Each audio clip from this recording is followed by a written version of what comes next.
Magdison, salam sehat selalu. Bertemu lagi dengan saya, Dr. Oke Negara, di Oke Dok, sebuah acara yang membahas seputar permasalahan kesehatan dan kedokteran dengan selalu menampilkan narasumber yang energik, passionate, serta inspiratif. Jadi tetap selalu di Oke Dok, di Mag TV, Magnificently Inspiring.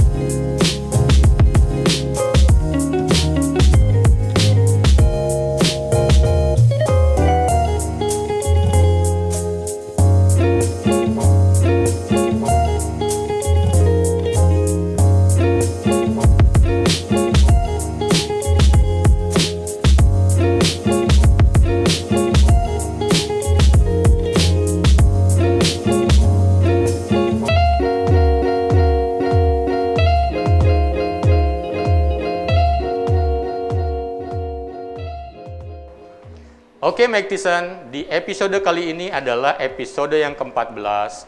Banyak sekali yang ingin Oke Dok menampilkan sebuah diskusi yang membahas tentang seputar permasalahan kesehatan reproduksi wanita dewasa. Karena itu kali ini kita akan membahas semuanya. Tentunya saya sudah menjanjikan dengan mendatangkan bintang tamu yang energik, passionate, dan inspiratif. Kali ini, buka dulu ya. Kali ini saya akan ditemani oleh bintang tamu saya, seorang dokter spesialis kandungan dan kebidanan yang cantik, sahabat saya, Dr. Winda Andaka, SPOG. Ini beliaunya. Halo, selamat pagi, siang, atau sore nih Oke? Pagi, siang, sore, karena kita selalu ditonton oleh para Magdison yang kapan saja bisa menontonnya. Dr. Winda, gimana kabarnya hari ini? Baik, luar biasa. Ya, Saya bisa buka ini mungkin ya Oke? Oke, silakan. Oke, biar kelihatan wajahnya. Ya, kita udah berjarak aman kok ya. Oke, ya, siap. Jadi Dr. Winda, kita akan membahas seputar permasalahan kesehatan reproduksi pada perempuan dewasa. Ya, sudah siap sekali. Ya? Sudah siap. Oke, Magdison, Dr. Winda Andaka sudah hadir bersama kita dalam kesempatan kali ini. Dan kita tahu bahwa di saat pandemi ini permasalahan-permasalahan kesehatan itu ternyata juga banyak ditanyakan. Salah satunya adalah juga permasalahan kesehatan reproduksi. Kita sudah membahas berbagai permasalahan kesehatan reproduksi sempat, tapi topik kita kali ini adalah mungkin lebih banyak fokus nanti di kesehatan reproduksi perempuan atau wanita dewasa. Nah, Dr. Winda, sebelumnya selama pandemi ini kita udah 8 bulan lebih ya. Iya, betul banget, Dokter. Itu kira-kira ada yang berbeda dengan sebelumnya, terutama untuk praktek dan pelayanan pasiennya nih. Iya, jadi selama pandemi ini membuat ada suasana yang baru juga ya. Jadi kalau misalkan sebelum pandemi awalnya oke-oke aja semua pasien datang tanpa masker gitu ya, kalau misal ke rumah sakit atau ke tempat praktek swasta, tapi pada mulai awal pandemi langsung tiba-tiba pasien bisa menurun. Bisa nggak ada lah. Semua takut ke rumah sakit. Satu hari mungkin bisa ya nggak ada ya. Beberapa teman objin ada tuh yang bilang bisa kosong satu hari. Oke, jadi semua pada intinya takut keluar, takut untuk ke rumah sakit ya. Jadi kita memang di rumah sakit juga persiapannya otomatis memang lebih daripada biasanya. Masker kita bukan cuma satu loh, tapi double. Bisa double ya. Udah kemudian pakai kita masker pakai bedah, face shield juga ya, dan kemudian baju pakai APD. Begitu juga pasien. Akhirnya mungkin awalnya bisa ditahan-tahan ya, tapi kemudian aduh saya pengen tahu nih kondisi bayi saya bagaimana gitu. Atau misalkan kalau ada keputihan gimana ini, akhirnya lama-lama nggak tahan, datang juga ke rumah sakit dengan tentunya mereka selalu harus pakai masker. Beberapa malah kemudian cuma bertanya atau berkonsultasi online. Ya, Ya. betul banget. Iya, benar. Tapi 8 bulan ini udah masa online terus ya? Oh, enggak. Sekarang pasien-pasien rata-rata sudah mulai lagi datang dari Ya. mungkin kira-kira 3 bulan pandemi, akhirnya mereka udah mulai lagi seperti biasa. Sudah mulai biasa. Tetapi dengan memakai perlindungan. Persis, Ya. ya. Di era pandemi ini, Maktison, sesungguhnya ketika Anda semua memiliki masalah kesehatan apapun, termasuk juga masalah kesehatan reproduksi, terutama pada perempuan, jika memang memiliki masalah, tetap bisa menggunakan semua layanan yang ada. Mau itu online, mau datang, tentu saja semua dengan persiapan khusus untuk mencegah penularan COVID-19 karena infeksi atau pandemi COVID-19 masih sedang berjalan. Harapannya semua bisa kita lewati supaya kita bisa lagi ketemu dokternya juga melayani pasiennya dengan lebih optimal dan dengan kemampuan yang terbaik tanpa perlu pembatasan-pembatasan yang membatasi dan akhirnya mengurangi intensitas atau kualitas pelayanan. Tapi suka tidak suka, itulah yang akan dilakukan untuk saat ini. Nah, kita mau berbicara tentang kesehatan reproduksi perempuan yang dewasa kan ya, Dokter Winda. Tapi bisa nggak jelasin dulu ke Maktison, sebenarnya kesehatan reproduksi itu apa sih? Oke, nah Maktison, jadi mungkin semua pernah dengar tentang adanya kesehatan reproduksi gitu ya. Jadi sebenarnya kesehatan reproduksi wanita itu apa sih? Jadi kesehatan reproduksi wanita itu sebenarnya adalah kesejahteraan dari seorang wanita, bukan cuma secara fisik, tapi secara mental, ya, sosial, jadi secara keseluruhan. Jadi bukan secara ginekologi saja, tapi juga cacat secara ginekologi tidak ada, kemudian bisa berfungsi dengan baik. Itulah yang disebut sebagai kesehatan reproduksi pada umumnya. Jadi nggak cuma masalah fisiknya saja, termasuk juga emosi dan mentalnya. Iya, benar banget. Bahkan juga sosial dan ekonomi.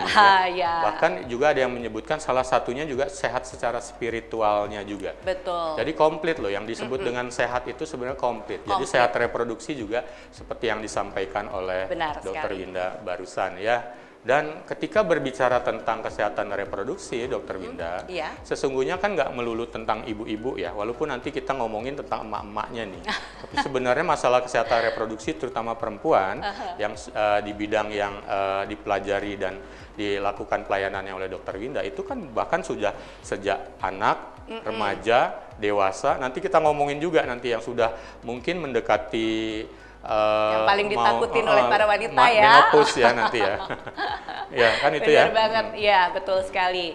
Jadi kalau pada wanita itu sendiri kan ada berbagai macam fase kehidupan ya. Jadi dari dia bayi, kemudian anak-anak, kemudian remaja, pubertas, kemudian menjadi wanita dewasa, sampai akhirnya ada ya pernikahan, kehamilan, masa nifas, dan yang terakhir itu yang paling ditakuti, yang menjadi momok semua orang itu adalah masa menopause. Nanti kita bahas satu persatu. Ya, tapi yang menarik kemudian adalah ketika berbicara tentang kesehatan reproduksi. Ada yang harus sehat. Yang harus sehat itu apa? Salah satunya adalah organ reproduksinya. Betul. Kan begitu. Nah, mungkin belum tahu semua Maktison sebenarnya organ reproduksi yang komplit itu seperti apa. Yang diketahui mungkin kalau orang hamil berarti ada perut yang membesar, kemudian ada janin yang keluar dari liang vagina begitu ya. Tapi sebenarnya yang disebut dengan organ reproduksi itu yang mana saja, Dokter Winda, biar Maktison paham kembali. Ya, baik. Jadi organ reproduksi itu sebenarnya ada dua ya secara garis besarnya, yaitu organ reproduksi bagian luar dan bagian dalam.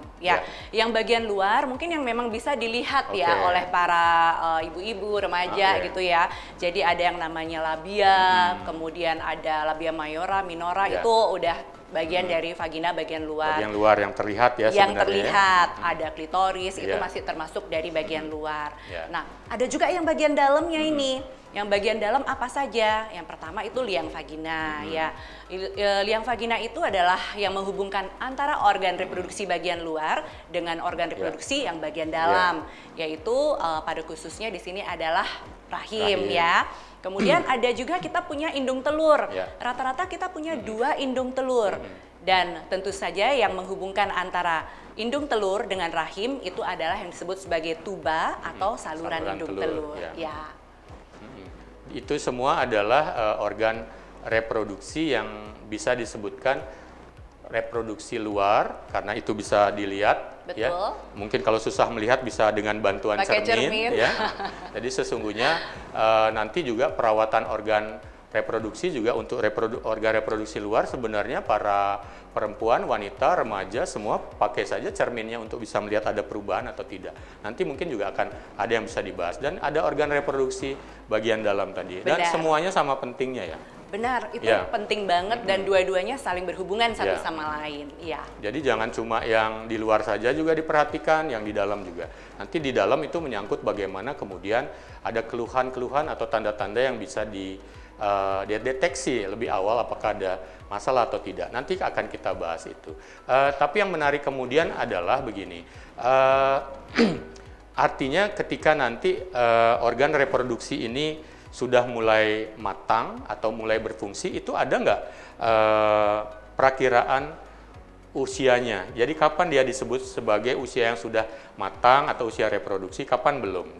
Ya, baik. Jadi pada wanita itu ciri-ciri untuk masa usia reproduksi yang sudah mulai matang biasanya diawali dengan timbulnya haid ya.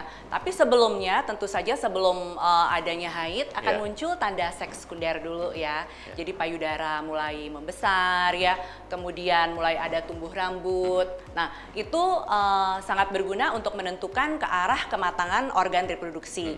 Sampai akhirnya pada suatu titik itu remaja terjadilah haid ya. Kurang lebih sekitar usia berkisar ada yang 11, 12 ya. Ada juga yang saya temukan 9 tahun sudah mulai loh ke dokter-dokter banyak yang mungkin itu bisa disebut dengan early puberty atau pubertas dini itu ya. Iya, betul. Jadi salah satu tandanya adalah menstruasi pertama yang lebih awal dari rata-rata teman-temannya yang lain pertama kali menstruasi. Jadi sebenarnya menarik juga ya, sesungguhnya ketika perempuan sudah diberikan tanda bahwa ada menstruasi pertama kali, ada perubahan pada badannya, ada payudaranya mulai membesar, mengembang, pinggulnya mulai membesar. Sebenarnya itu ada tanda-tanda dia sudah memasuki masa sudah harus segera siap untuk hamil. Dan ada masa sudah dewasa untuk bisa terjadi kehamilan. Tapi sebenarnya ada nggak rekomendasinya, Dokter Winda? Kapan sih saat yang paling bagus sebenarnya untuk siap hamil itu? Karena menyangkut walaupun sudah mens, tadi kan bilangnya mensnya umur 11 atau 12. Iya, kan sebenarnya udah bisa hamil loh. Tapi apakah sudah boleh dikatakan siap untuk hamil? Iya, jadi gini, Meg Thiessen harus tahu ya, jadi untuk para remaja khususnya juga para ibu-ibunya ini harus tahu. Untuk kehamilan itu butuh tanggung jawab yang sangat besar. Jadi bukan cuman kesiapan secara fisik ya, tapi juga secara mental, sosial, dan juga tidak lupa kita pikirkan juga tentang ekonomi. Ya, jadi kehamilan itu bukan sesuatu yang oke, sudah hamil gitu karena sudah bisa haid, kemudian indung telur sudah menghasilkan sel telur, bisa hamil. Tidak seperti itu. Kita harus ada kesiapan secara semua hal. Jadi kalau misalnya ada yang bertanya tentang usia kehamilan, pertama kali itu mungkin rekomendasinya umur berapa? Biasanya rata-rata kita sarankan di atas 20 tahun. Ya, jadi 20 tahun ke atas ya, Meg Thiessen ya. Jadi ini tolong banget kepada para Meg Thiessen, baik yang sudah dewasa, yang punya putri-putri yang masih remaja sudah mens ya, atau memang yang remaja putri yang menonton ini, Meg Thiessen yang remaja putri, bahwa Dokter Winda tadi menyebutkan bahwa paling tidak usia 20 tahun atau berikutnya ke atas untuk terjadinya kehamilan pertama. Mungkin itu asumsinya adalah kesiapan biologis, fisiknya siap, emosinya sudah siap, termasuk juga keadaan ekonomi, dan samping itu sekolahnya mungkin sekolahnya udah tamat SMA kan, itu jadi nggak ada beban ya, paling tidak pendidikan dasar sampai menengahnya sudah selesai. Jadi itu, jadi jika sudah mulai pacarannya tolong banget pacaran yang sehat, jangan dulu deh untuk melakukan hubungan seksual karena resikonya adalah kehamilan yang tidak diinginkan. Betul dan sekali. Infeksi menular seksual juga ya. Iya. Sekarang mulai banyak juga loh Dokter Oke. Jadi banyak remaja putri ya yang datang ke praktek atau ke rumah sakit itu berkonsultasi. Jadi kita malah lebih senang dengan kondisi seperti itu ya. Karena dengan kondisi seperti itu mereka bisa berkonsultasi tentang bagaimana tentang keputihan yang sehat itu bagaimana sih, atau keputihan yang tidak sehat itu seperti apa. Kemudian bagaimana dengan berpacaran misalkan sampai berhubungan gitu ya, atau infeksi menular seksual itu seperti apa. Dan juga mereka kadang-kadang bertanya tentang kontrasepsi. Jadi paling tidak kemungkinan untuk terjadinya infeksi karena sudah berhubungan seksual, ketika dorongan seksual sudah muncul, tapi jangan dulu hamil, itu repotnya ya, dorongan seksual sudah ada, untuk bisa hamil sudah ada, tapi jangan dulu hamil. Jadi di situ bagaimana masa muda itu, masa remaja itu bisa mencegah terjadinya kehamilan. Betul. Ya, padahal balik lagi, salah satunya tidak cuma kehamilan, tapi infeksi menular seksual. Tapi seringkali ketika berbicara tentang perempuan, dalam hal ini yang masih muda, sebelum kita ngomong dewasa, itu sering bingung dia, apakah ini infeksi menular seksual atau tidak dengan masalah keputihan yang dia alami. Bisa mungkin ada tipsnya mana yang normal atau fisiologis, mana yang nggak normal tuh tentang kebutuhan. Ya, ini tentu saja ada hubungannya dengan yang sudah pernah berhubungan seksual ataupun yang tidak. Ya, jadi kalau misalnya kita pukul rata gitu ya, Dokter Oke, bahwa keputihan yang normal itu rata-rata adalah keputihan yang warnanya putih, lebih ke bening, kemudian tidak berbau, ya, kemudian tidak menimbulkan rasa gatal.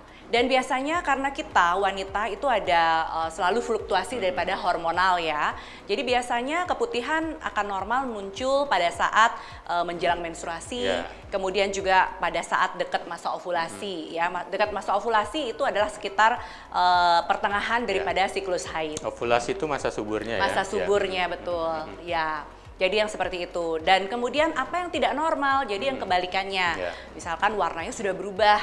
Kadang dari kuning, kemudian jadi kehijauan. Atau agak kecoklatan gitu ya. Betul banget. Kadang-kadang bisa berbau ya. Dan juga gatal, selalu keluhannya seringkali gatal. Dan yang paling parah itu kadang ada keluhan berhubungan kemudian berdarah. Berdarah, itu kadang-kadang juga pipisnya, buang air kecilnya agak panas ya juga. Betul, ya. Kalau ada seperti itu dugaannya bisa jadi infeksi ya. Benar. Jadi kalau sudah begitu berarti ya jangan dibiarkan. Jadi saatnya untuk facing ya dokter. Jadi ketemu dokternya untuk memastikan bahwa apakah itu perlu diterapi dengan antibiotik atau mungkin anti jamur jika itu jamur, antibiotik bila itu ternyata bakteri, atau mungkin obat-obat yang lain sesuai dengan keluhannya. Betul, dan seringkali begini, kadang mereka langsung beli obat, padahal itu kurang tepat ya. Jadi sebaiknya memang harus ketemu dokter, entah itu dokter umumnya atau dokter obgynnya gitu ya. Jadi tujuannya apa? Selain dari bertanya, kemudian dokternya juga akan menyimpulkan dari pemeriksaan fisik, juga kalau diperlukan dilakukan pemeriksaan laboratorium juga. Nah, itu dia, untuk memastikannya. Jika diperlukan memang mungkin perlu dilakukan pemeriksaan laboratorium, dan itu untuk memastikan apa sih penyebabnya atau diagnosisnya. Nah, kemudian yang menarik adalah ketika tadi kita sempat berbicara ketika ada masa-masa di mana sudah siap untuk hamil, tetapi mungkin ini masih dewasa awal begitu ya, Dokter Winda ya. Kemudian merasa memerlukan untuk oke deh, mungkin saya perlu menunda kehamilan saya walaupun udah bisa hamil, tapi mungkin karena faktor pekerjaan dan lain-lain. Atau mungkin nanti jika ternyata sudah punya anak cukup, dianggap akhirnya memerlukan pilihan kontrasepsinya. Itu gimana tuh? Nah, jadi tujuan dari kontrasepsi sendiri itu McThyssen ada beberapa ya, terutama sebenarnya kita bagi menjadi tiga. Ya. Yang pertama itu adalah untuk menunda terjadi kehamilan. Kemudian yang kedua menjarangkan, dan yang terakhir adalah untuk benar-benar tidak mau hamil lagi. Stop aja begitu ya. Jadi yang dimaksud dengan menunda itu apa sih? Misalkan, oh udah nikah nih, kemudian ternyata, aduh saya masih ada kontrak kerja dok gitu. Jadi saya nggak mau hamil dulu lagi setahun atau 2 tahun. Oke, itu disebut sebagai menunda. Nah, menjarangkan gimana? Oh sekarang sudah punya anak 1, saya 5 tahun lagi nih baru pengen punya anak lagi. Dan yang terakhir, oh anaknya sudah 5 gitu ya, ya udah nggak mau anak lagi, itu kita berikan kontrasepsi mantap. Nah, untuk yang menunda dan menjarangkan itu sebenarnya bisa memakai kontrasepsi, ada berbagai macam pilihan kontrasepsi ya, dari yang berupa hormonal, kemudian ada yang berupa alat ya. Dan yang terakhir itu untuk kontrasepsi mantap seperti orang bilang steril dan vasektomi untuk pria, itu biasanya pada orang yang benar-benar tidak mau hamil lagi. Nah, hormonal sendiri ada macam-macam ya, McTison. Jadi ada yang memakai pil, kemudian suntik yang 1 bulan, suntik 3 bulan, kemudian ada yang implan juga. Nah, kemudian ada yang memakai alat, yaitu yang disebut sebagai intrauterine device atau IUD. Orang dulu kenalnya spiral di awal-awal. Ya, orang sampai sekarang bilangnya masih spiral gitu, padahal sudah nggak ada lagi. Udah nggak ada spiralnya, bentuknya udah lain, ada yang huruf T gitu ya. Sekarang ini betul. Terus bagaimana kalau misalnya kondom misalnya?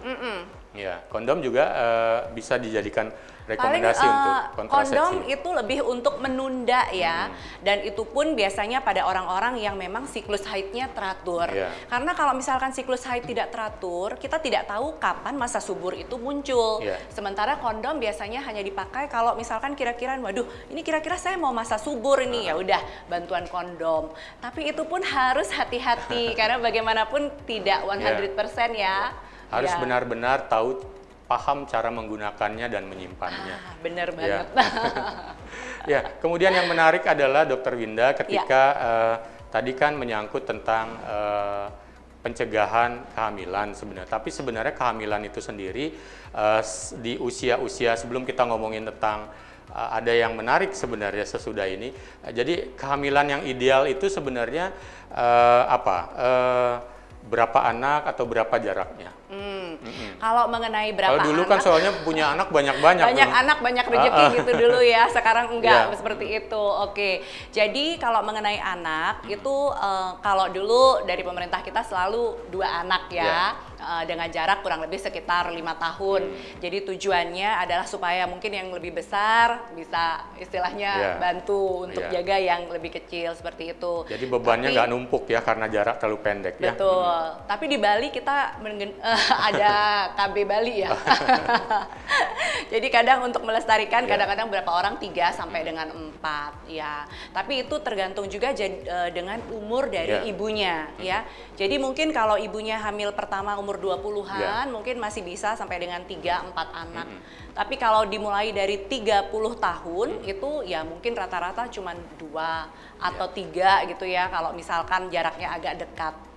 Jadi menarik sekali sebenarnya Dr. Winda ya. Tadi sebenarnya kita cukup banyak menyebutkan tentang fase-fase reproduksi mungkin remaja, ada disebutkan di situ persiapan atau tentang kehamilan di awal-awalnya. Memang kemudian kita kenal dengan usia reproduksi namanya. Usia di mana seorang perempuan itu masih sanggup untuk memiliki kemampuan reproduksinya, masih sanggup untuk meneruskan keturunannya, atau istilahnya untuk tetap hamil lagi dan kemudian melahirkan anak. Dan ternyata pada perempuan ada loh rupanya batasnya. Jadi ada kemampuannya yang tiba-tiba menurun untuk tidak bisa bereproduksi lagi sejalan dengan usianya. Pada beberapa perempuan, masa-masa ini yang disebut dengan masa menopause atau kejadian saat menopause itu ternyata membawa hal-hal yang mengejutkan, bisa membawa emosional, ada ketakutan, malah bisa mengakibatkan stres karena berkaitan dengan kelihatannya saya sudah tua, saya sudah tidak memiliki kemampuan lagi, kualitas hidup saya sudah menurun, atau gampangnya saya ini sudah mengalami masa-masa susah dalam hidup saya untuk kelihatan masih sehat lagi. Apakah benar seperti itu, Dr. Winda? Jadi ada nggak sebenarnya upaya yang bisa ketahuan sebelum kemudian masa menopause ini datang? Jadi masa-masa sebelum menopause untuk mencegahnya deh, atau tetap sehat sebelum sana. Ya, baik. Terima kasih Dokter Oke. Jadi McTison harus tahu bahwa fase terakhir dari kita perempuan itu adalah masa menopause ya. Jadi yang paling ditakuti oleh mayoritas perempuan di seluruh dunia, bukan cuma di Indonesia. Iya, betul banget. Nah, menopause sendiri itu ada fasenya, yaitu yang disebut sebagai fase perimenopause ya. Kemudian fase menopause itu sendiri, dan yang terakhir adalah pasca menopause. Ya. Yang perimenopause ini adalah terjadinya sangat lama. sebenarnya sebelum Dr. menopause Okto. ini ya, Iya, perimenopause ini masa sebelum menopause dan termasuk juga sangat mendekati dengan menopause. Menjelang menopause. Itu bisa berlangsung berkisar 2 sampai 8 tahun. Nah, 2 itu sampai 8 tahun. iya, jadi justru yang paling menimbulkan masalah adalah pada saat masa-masa perimenopause tersebut. Ya, karena pada masa perimenopause itu memang berbeda-beda ya, satu orang dengan orang yang lain. Memang rata-rata umur untuk terjadinya betul-betul menopause itu berkisar 50 sampai dengan 60 tahun. Tetapi perimenopause-nya itu sudah terjadi kira-kira 2 sampai 8 tahun sebelumnya. Dan itu bisa kelihatan nggak itu? Kelihatannya bisa ditebak nggak ini sudah mulai nih mau menopause? Orang kan bilangnya begitu. Betul, betul sekali. Jadi yang paling sering muncul itu adalah gejalanya pada saat pasien datang dengan keluhan, kok mens saya nggak teratur dok, mulai nggak teratur. Kemudian mulai mensnya kok lebih sedikit-sedikit, atau justru kok tambah banyak gitu ya. Apa saya ini udah mau menopause dok? Biasanya pertanyaannya akan seperti itu. Jadi selain itu gejala lain yang muncul juga biasanya mulai hot flush. Hot flush itu apa, panas. Dokter Winda? Nah, kerasa terlalu panas ya? Panas. Biasanya terutama para wanita mengalami di daerah pipi dulu ya, kemudian di daerah leher. Dan juga. itu mengganggu ya? Sangat mengganggu. Rata-rata wanita akan merasa sangat terganggu dengan itu, karena merasa menjadi sulit tidur ya, atau insomnia. Kemudian gejala lainnya yang timbul adalah justru mudah tersinggung, mudah marah. Nah, ini yang komplain biasanya suami-suaminya. Jadi ada beberapa gejala. Jadi yang pertama tadi adalah mengenai ketidakteraturan haid. Kemudian yang kedua adalah mulai hot flush ya. Kemudian yang ketiga ada gangguan emosional. Jadi ada juga insomnia atau sulit tidur ya.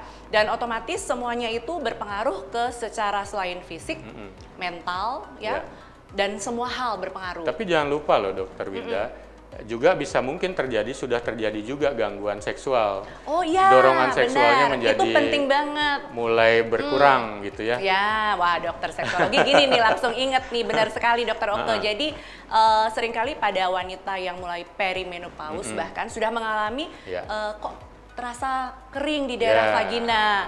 Kemudian saya makan angin aja kok sudah gemuk sih dok, katanya gitu. Padahal biasanya dulu saya tidak begitu gitu ya. Kemudian akhirnya ada rasa timbul tidak percaya diri ya, otomatis hasrat seksual juga menurun ya. Jadi pada masa perimenopause ke menopause itu sendiri ya, Mactison, jadi betul-betul kita harus sebagai wanita harus hati-hati, tapi jangan takut karena semua sebenarnya bisa diperlambat istilahnya seperti itu. Keluhan-keluhannya bisa diminimalisir, bisa dibikin makin lambat datangnya. Iya, beberapa pasien bahkan datang mungkin dengan nangis gitu ya. Dia bilang bahwa saya dulu nggak seperti ini dok, saya dulu cheerful banget. Kemudian saya sekarang sedikit-sedikit nangis, sedikit-sedikit saya di rumah jadi monster buat anak-anak saya gitu. Itu kenapa itu? Nah salah satunya karena faktor psikologis tadi, secara hormonal berubah, kemudian dia jadi ada mudah tersinggung tadi, sampai ke depresi. Dan akhirnya malah pada beberapa kasus membutuhkan rujukan untuk ke psikiater juga ya. Betul, jadi akhirnya kita untuk memberikan treatment kepada perimenopause dan menopause ini akhirnya secara multidisiplin ya. Jadi dari dokter obgyn, kemudian dari psikiatrinya sendiri ya. Itu saja baru pada saat perimenopause sebenarnya. Rentetan siklusnya masih panjang, artinya waktu sebelum menopause sudah mulai banyak keluhan. Dan kemudian baru akhirnya pasien mengetahui bahwa ternyata datang juga the time has come. The time has come ketika menstruasinya ternyata benar-benar berhenti. Menopause itu kan pause, mensnya berhenti ya. Betul banget. Kalau jadi tidak dipersiapkan ketika akhirnya nanti benar-benar mensnya nggak datang, seperti merasa useless benar ya. Jadi menopause itu kan akhirnya sudah sampai suatu titik. Jadi sebenarnya menopause sendiri itu adalah proses secara alamiah ya. Karena penurunan daripada fungsi indung telur yang menghasilkan hormon estrogen, progesteron. Jadi menyebabkan menstruasi menjadi amburadul dulu sampai akhirnya stop 12 bulan. Itu yang Ya. disebut sebagai menopause. Paling ya. tidak 12 bulan ya. 12 bulan, betul sekali. Waktu itu disebut menopause. Kalau tidak terdampingi dengan baik, tidak paham seorang perempuan dewasa yang sudah menopause, dia bisa merasa dunia sudah berhenti berputar rasanya. Iya. Karena Jadi seperti sebenarnya merasa tidak memiliki apa ya, tidak merasa punya fungsi lagi. Pada Betul. beberapa kasus dan kemarin juga ada laporan dari WHO juga menyebutkan bahwa salah satu permasalahan yang menjadi permasalahan psikis dan kualitas hidup dari perempuan adalah ketika perempuan mengalami menopause ini. Betul banget. Jadi kualitas seorang perempuan itu bukan ditentukan pada saat hamil saja, tetapi juga bagaimana dia pada saat ke arah menopause-nya Wah, itu, ya. Jadi sebenarnya semua bisa ditunda atau diperlambat. Ya, ditanggulangilah pokoknya itu ya, semuanya. betul banget. Ada tipsnya atau ada caranya ya, Dokter Winda ya? Ada. Jadi ada banyak cara Ada sebenarnya. Tapi yang secara umum ini Ya. Mactison, yang pertama itu olahraga teratur. Jadi olahraga teratur itu bukan jargon aja loh ya. Jadi olahraga Ya. teratur itu penting banget ya. Kemudian yang kedua healthy lifestyle. Healthy lifestyle seperti apa Ya. sih? Jadi otomatis makan makanan yang sehat Nutrisi ya. ya, baik. Kalau alkohol ya mungkin sangat Ya, dikurangi. dihindari lah ya. Ya, dan kalau bisa Merokok merokok apalagi juga, ya? merokok apalagi itu harus dihindari banget. Istirahat? Ya. Istirahat juga harus cukup ya. Jadi seringkali udah malam scrolling masih. Udah Jadi- malam masih stalking siapa yang di-like Instagramnya oleh suaminya gitu. Jadi penting banget semua itu. Jadi ada kasus nyata ini. iya. Saya lihat sendiri bagaimana seorang wanita yang umur 50 tahun ke Iya. atas dan kemudian dibandingkan dengan 40 tahunan itu berbeda banget. Kita bisa melihat dari secara physically, Iya. secara emotionally. Yang satunya rajin banget olahraga. Setidaknya mungkin ada 3 sampai 5 kali seminggu, Satu minggu, dan rata-rata setiap kali olahraga sekitar 30 sampai dengan 50 menit tergantung dari kebiasaannya. Kemudian tidak merokok dan tidak Minum minum. alkohol. Yang satu hampir nggak pernah olahraga, Oke. ya. Kemudian selalu akhirnya cemas, menggerutu, Iya. ya. Berbeda banget. Iya. Dari penampilan berbeda, kemudian dari happiness-nya juga Betul. berbeda sekali. Ya. Artinya adalah dalam konteks menopause sekalipun, Mactison, usia itu sebenarnya bukan jaminan utama.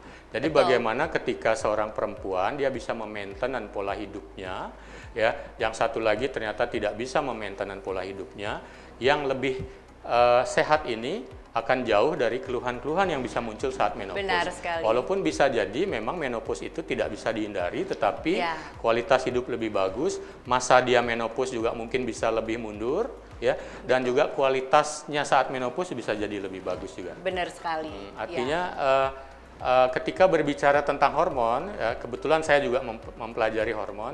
Hormon itu sebenarnya masih bisa dijaga kualitasnya, levelnya. Ketika levelnya masih baik, semua keluhan-keluhan fisik, emosi, mental itu masih bisa diantisipasi dengan bagus. Bahkan beberapa sahabat-sahabat kita yang sangat melek ilmu pengetahuan, mau belajar, mau menerapkan pola hidup sehat. Ini saya kebetulan punya sahabat-sahabat diskusi di luar negeri, mereka punya pola hidup yang sehat dan sudah usia dewasa semua, para perempuan wanita dewasa, mereka membuat grup namanya Golden Girls gitu ya. Golden Girls ya, Golden Girls, dan kemudian bagaimana dia saat menopause, mereka saat menopause ternyata masih tetap sehat, berkualitas, bahkan berhubungan seksual pun masih cukup Masih baik. aktif ya. Walaupun ternyata lubrikasinya tadi ya, Iya. perlendirannya tidak sebanyak dulu, masih bisa diantisipasi mungkin dengan ditambahkan memberikan Betul. lubrikan misalnya jika itu masih diperkenankan oleh suaminya untuk tetap melakukan hubungan seksual. Ya. Ternyata menopause sangat mempengaruhi kualitas hidup. Ketika gejala dan keluhan menopause-nya makin terlihat, kualitas hidupnya juga akan terganggu.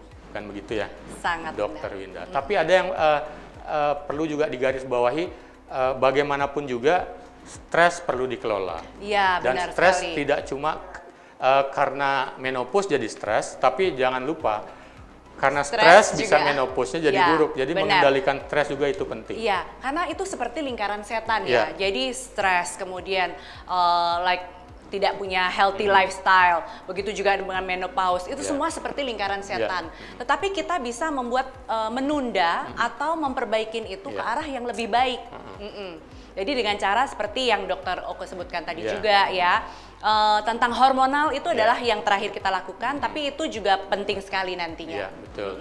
Kalau dari makanan bagaimana? Karena kan yang menurun ini kadar estrogen, progesteron. Katanya ada makanan-makanan yang disebut dengan fitoestrogen. Dia ternyata bisa membantu memperlambat atau mengendalikan penurunan hormon yang drastis saat menopause atau sebelum menopause. Iya, dari makanan sendiri memang tidak sampai yang terlalu signifikan ya, tetapi setidaknya itu bisa dijadikan suatu pola hidup. Tetapi harus diingat juga untuk para wanita yang perimenopause ini ya, tetap harus ada pengecekan rutin, Dokter Oke ya. Jadi apalagi kalau misalkan itu, yang melek hormonal misal gitu ya, saya mau di treatment hormonal deh gitu. Nah, sebelum ke treatment hormonal itu harus diketahui bahwa wanita harus pengecekan payudara ya. Kemudian harus dilakukan pap smear, dilakukan transvaginal ultrasound untuk mengetahui kondisi bagian dalam. Juga jangan lupa cek laboratorium. Cek laboratorium mengenai kondisi fungsi juga. Dan hormonal. Kemudian ada fungsi tubuh fungsi tubuh semuanya, ginjal bagaimana, kemudian hatinya bagaimana. Itu semua sangat berhubungan karena satu yang pasti tubuh kita itu adalah suatu sistem. Jadi satu hal itu sangat berkaitan dengan hal yang lain. Jadi nggak bisa dikotak-kotakan gitu. Jadi Meg Thiessen, jika misalnya suatu saat ada keluarga atau Meg Thiessen sendiri merasa sudah umur sekitar 45 atau 50, merasa bahwa perlu nih memeriksa menopause atau mengecek keadaan hormonnya atau mungkin berpikiran untuk melakukan terapi hormon, tentu saja tidak semudah langsung diberikan. Jadi ada rangkaian deteksi awalnya, pemeriksaan-pemeriksaan awalnya, baik itu fisik, laboratorium, hingga juga mungkin pemeriksaan-pemeriksaan penunjang lainnya, sehingga di situ ditetapkan bahwa memang boleh dilakukan terapi hormon untuk memperbaiki kualitas hidupnya. Oke, Dokter Winda, kita sebenarnya sudah banyak ya membahas tentang kesehatan reproduksi pada perempuan, terutama tadi yang berkaitan dengan perempuan dewasa dan menopause-nya. Tapi ini kita banyak titipan pertanyaan loh ini, Dokter Winda ya. Mudah-mudahan pertanyaan ini memang berkaitan juga dengan kesehatan reproduksi perempuan dewasa. Baik. Siap ya? Iya. Ini ada Meg Thiessen yang bertanya, ada beberapa. Ini nih. Oke, yang pertama ini. Dok, KB yang paling bagus buat perempuan dewasa apa sih? Oke, tadi mungkin sudah saya sebutkan ya, sebelumnya apa-apa, diulangi ya. Lagi. Baik, jadi KB itu adalah untuk yang menunda, kemudian menjarangkan kehamilan, dan satu lagi adalah untuk benar-benar menyetop supaya tidak terjadi kehamilan. Jadi pilihannya ada berbagai macam ya, dari yang hormonal, kemudian menggunakan alat kontrasepsi, sampai harus tindakan operasi. Nah, untuk pemilihan alat kontrasepsi itu sendiri tentunya harus didiskusikan kembali dengan dokter masing-masing, karena sebelumnya harus dilakukan pemeriksaan lebih lanjut, ditanyakan bagaimana riwayat keluarga, karena semua nanti akan sangat berhubungan. Betul. Ya, jadi pemilihan alat kontrasepsi atau alat KB itu sebenarnya sangat individual, dan itu sangat bisa ditentukan oleh kesepakatan dan hasil pemeriksaan atau konsultasi dengan dokternya mungkin atau bidannya mungkin ya, dan baru ditentukan nanti pilihan KB yang paling cocok dengan situasi si pasiennya. Gitu ya, Dokter Winda ya. Benar sekali. Oke, berikutnya nih masih ada ini. Dok, keputihan itu normal nggak? Terus kalau dibilas dengan antiseptik, ini ada nyebutin merek ya, tapi kita nggak usah bahas di sini. Artinya antiseptik aja cairan ya, yang dipakai untuk dibilas ke kelamin, itu apa boleh setiap hari? Baik, jadi keputihan itu sebenarnya suatu kondisi yang fisiologis, asalkan keputihan itu sendiri yang tidak terlalu berwarna, warnanya lebih ke bening, kemudian tidak berbau, tidak menimbulkan rasa gatal, dan terjadinya biasanya menjelang menstruasi atau bahkan di tengah-tengah masa subur. Ya, nah kemudian yang tidak normal seperti sudah dijelaskan tadi juga, bahwa itu mungkin berwarna kehijauan atau kekuningan. ringan, kemudian bau, dan kadang menimbulkan rasa gatal. Nah, untuk pembilasan nih, ya, itu katanya tiap hari. Kalau pembilasan dengan antiseptik sebenarnya tidak kita anjurkan ya, karena itu nanti malah justru akan merubah pH di daerah vagina dan juga akan membunuh bakteri baik di vagina. Nah, bakteri yang baik juga ada loh di daerah vagina ya. Itu nanti ikut terbunuh juga dengan pemberian antiseptik, apalagi yang dilakukan terus-menerus. Betul sekali Dokter Winda, saya sepakat. Jadi ketika menggunakan bilas-bilas atau cairan untuk membilas vagina, itu sesungguhnya itu jika itu adalah antiseptik, berarti kuman-kuman yang ada di dalam yang melindungi vagina juga ikutan tereliminasi atau mati semua. Jadi kemudian malah akan memperburuk situasi di dalam vagina. Begitu ya Dokter Winda ya? Oke, masih ada ini. Dok, saya sudah menikah 5 tahun, belum punya anak, apa sebaiknya langsung bayi tabung ya? Ini mungkin kalau tadi kita berbicara tentang fertilitas, kehamilan, nah ini malah yang nggak bisa hamil-hamil gini. Nah, jadi dia merasa boleh langsung bayi tabung, dan ini sudah 5 tahun. Padahal infertilitas kan ada syaratnya, ketika dia berapa tahun itu baru disebut boleh. Sebenarnya disebut sebagai infertilitas jika sudah berhubungan secara teratur itu selama 1 tahun, ya. Dan apalagi kalau sudah 5 tahun ya, memang wajib untuk mencari bantuan. Tapi mungkin memang tidak langsung ke bayi tabung ya, karena semua pemeriksaan itu harus ada dilakukan secara bertahap. Dan jangan lupa Mektisen, bahwa untuk terjadi suatu kehamilan itu dilakukan perlu 2 orang ya, jadi istri dan suami. Otomatis kedua belah pihak itu harus dilakukan pemeriksaan. Kalau pada suami gampangnya dilakukan pemeriksaan sperma. Kalau pada wanita, karena kita yang membawa si calon bayi nantinya, otomatis memang kita paling banyak pemeriksaannya.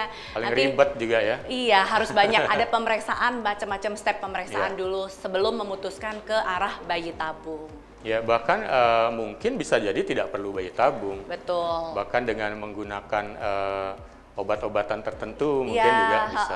Atau jika ternyata pilihannya harus teknologi bantuan, masih ada pilihan lain seperti inseminasi ya.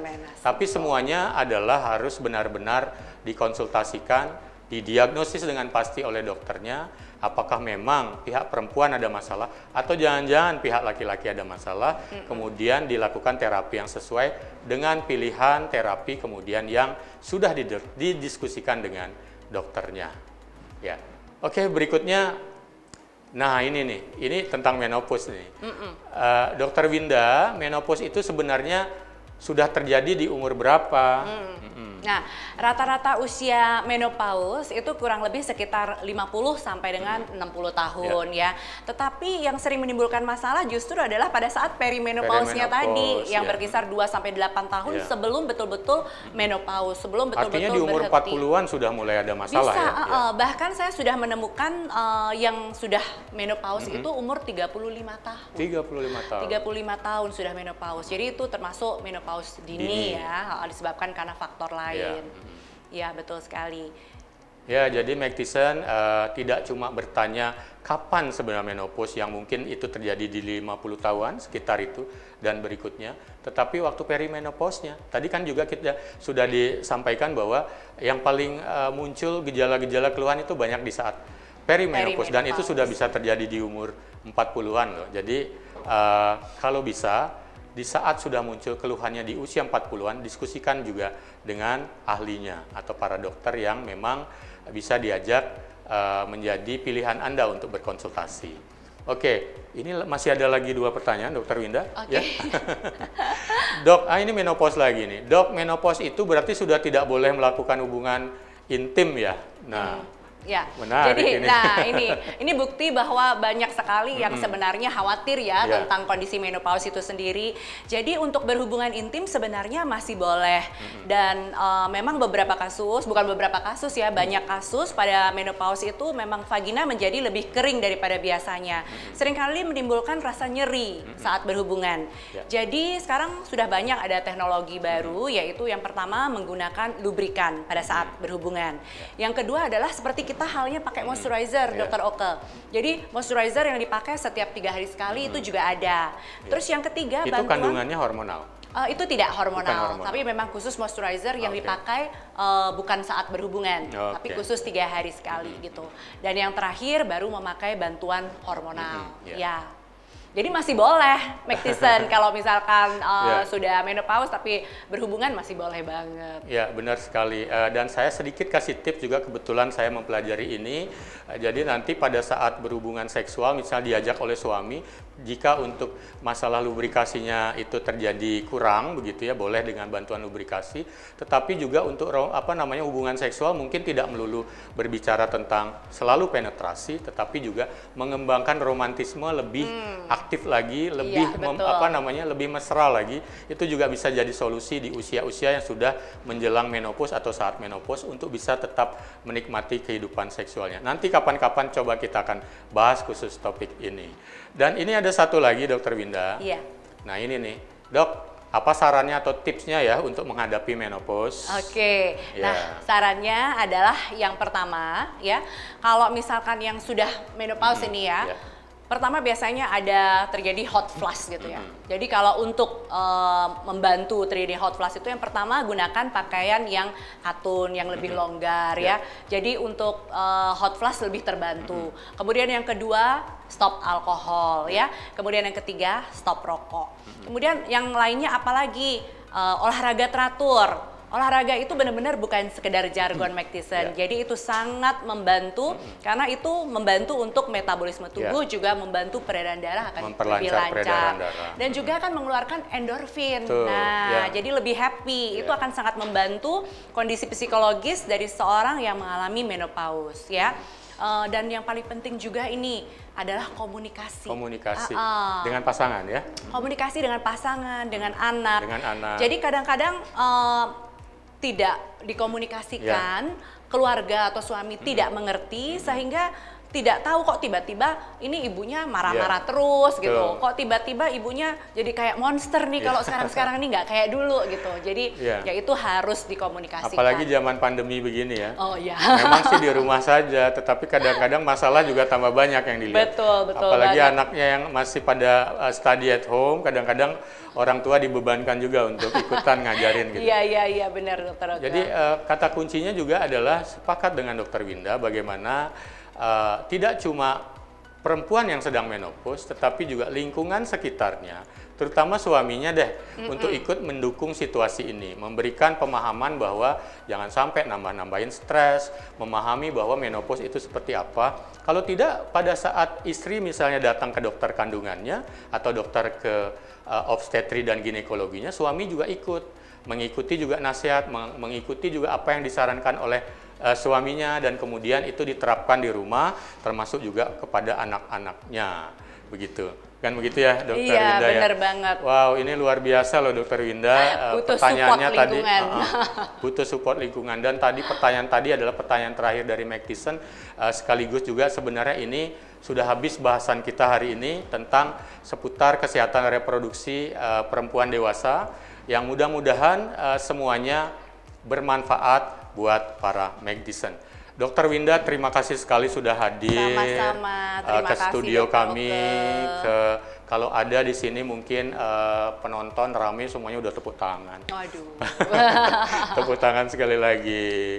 Oke, tapi begini, sebelum balik pulang, ya, saya mau nanya-nanya dikit ya. Oke. Sekarang Dokter Winda kan udah praktek lagi dong ya, tetap praktek. Iya. Tetap praktek bahkan, tetap praktek walaupun ya, dari awal pandemi juga kita berarti tetap aktivitasnya apa aja sih selama 8 bulan ini deh?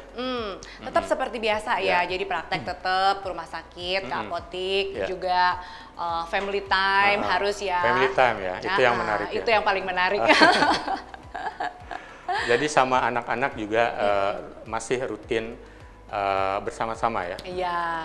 Ya. Ke pantai lah Dokter Oke. Ya, suka ke pantai ya? Banget. Apalagi Bali sudah mulai dibuka pantainya, jadi tapi tetap ya dengan melakukan physical protokol distancing kesehatan dan masker. Persis. Oke, terima kasih Dokter Winda. Mudah-mudahan sehat selalu. Terima kasih Dokter Oke. Keluarga juga semuanya bahagia, happy. Salam selalu buat keluarga. Tapi sebelumnya nih, jangan pulang dulu ya. Wah, okay. Saya mau nanya, biasanya tamu saya tanyain tentang 5 hal, 5 words Dr. Oke wise word for the guest, ya, buat tamunya. Jadi begini, coba kira-kira dijawab dengan cepat dalam bentuk menjawabnya dalam 5 kata. Wow. 5 kata loh ya. Apa kata sih yang ya? dirasakan oleh seorang Dr. Winda Andaka, seorang dokter kandungan perempuan loh ya, di sekumpulan para dokter-dokter kandungan yang kebanyakan laki-laki. Oke. Apa suka dukanya, boleh sampaikan semuanya, apalagi di saat pandemi ini. 5B. 5B, maksudnya B semua? 5B, B semua. Oke. B Yang satu pertama, bersyukur. Oh, bersyukur. Ya, bersyukur. Oke. Kemudian yang kedua, bahagia. Bahagia. Yang ketiga, bangga. Bangga. Yang keempat, berarti. Berarti. Yang kelima, berterima kasih. Berterima kasih. Ini semuanya baik-baik semua. Oh iya. Tapi kita memang harus kita harus input atau keluarkan yang positif. Positif ya. Iya. Tapi memang kelihatan loh semuanya baik-baik juga karena terekspresi dari tampilan wajah beliau yang segar dan bahagia kelihatannya ya. Iya, tapi memang semua ada tetap suka dukanya. Oke. Di Bali pun kita tahu ada suka duka, lare pati kan gitu ya. Tetapi tetap saja kita itu juga nanti pesannya saya kepada semua Maktisen ya. Jadi hidup ini harus diisi dengan suatu hal yang positif ya. Betul. Itu penting banget karena apa yang reaksi kita itu, jadi apa yang kita dapatkan dari dunia, dari kehidupan ini adalah tergantung dari reaksi kita terhadap sesuatu hal.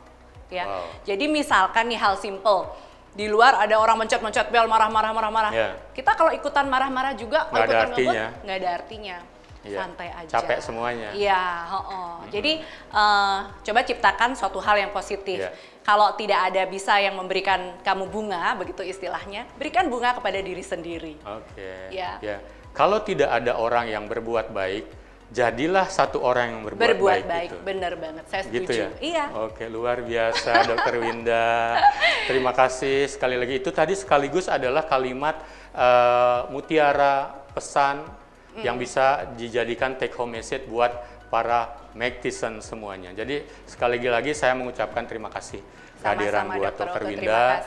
Maktisen, semoga apa yang disampaikan oleh tamu saya hari ini Dr. Winda bisa bermanfaat dan kemudian apapun yang sudah disampaikan tadi bisa dilihat lagi dari awal kemudian dibagikan jika ini memang bermanfaat, dan saya yakin ini semua bermanfaat. Sekali lagi terima kasih Dr. Winda. Terima kasih juga Dr. Oke. Dan saya akan menutupnya dengan para Maktisen. Seseorang baru berarti sesungguhnya bukan dari sekedar nama, jabatan, pangkat, ataupun harta atau semua yang dia miliki, tetapi justru baru berarti dari apa yang sudah sanggup diberikan buat orang lain. Tetap selalu di sini di Oke Dok bersama saya Dr. Oke Negara. Sampaikan kemudian kabar baik dari Oke Dok ini ke semua orang dan nantikan edisi Oke Dok berikutnya yang sangat bermanfaat hanya di Mak TV, Magnificently Inspiring.